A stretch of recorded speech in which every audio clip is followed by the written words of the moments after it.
As we continue our special series of reports on the 7 habits of successful farmers, we look at the importance of protecting your investment, like the land we just talked about. What successful farmers do and what you should do as well. Make sure you have a strategy for the next generation.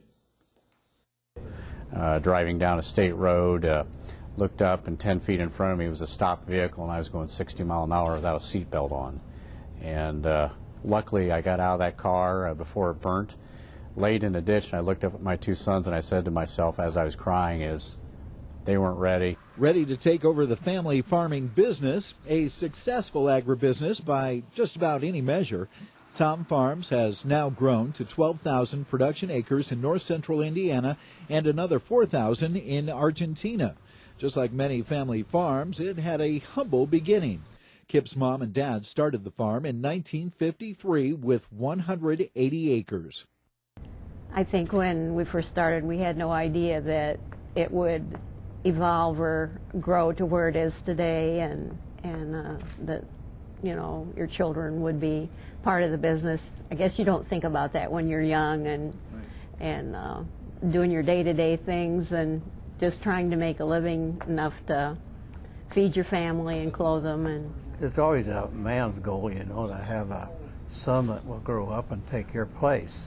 Well, in this case, it was not only a son, it was the grandsons and granddaughters and daughter, and so that's our goal in life. Goals and family values are the cornerstone of the success of Tom Farms.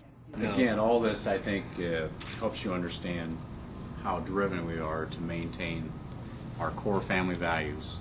Kip and the family want to protect the operation for generations to come.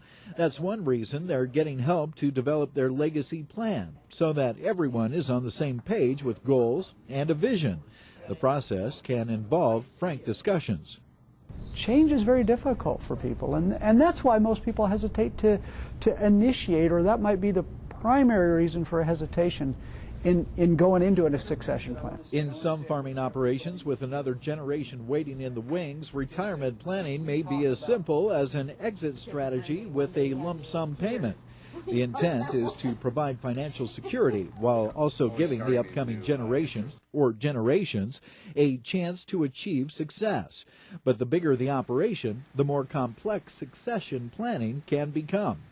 Without proper planning, with whether it's estate taxes, succession, leadership planning, transition, the business probably won't go on. So we feel it's very important to us to invest the time with some good resources to make some effective choices. Little by little, the family is trying to reduce the load on Kip. My dad has everything in his head. Son Kyle oversees crop production and sees the need to split up the duties. But even at his young age, he's working to keep the business thriving for his kids. I want to see, after my generation, I want to see it going to my kids. So, you know, it's very interesting to see how much we all think alike and how we all want this farm to move on. Successful operations have the necessary and sometimes difficult discussions with the family, who are also business partners. And they want to make sure that when it transitions, when the farm goes from one generation to the next, can we all still sit down at Thanksgiving dinner together? And is it okay? And so it's critically important. Kip says developing a succession plan is not just a good business decision for large operations like his, but any farm family. Maybe the complexity changes a little bit. Maybe some of the choices you make or have to consider are different. But I think this is important for any farm family business that wants to make sure that they have a succession plan and that they want to go into the next generation of the farm business or multi-generations into the future.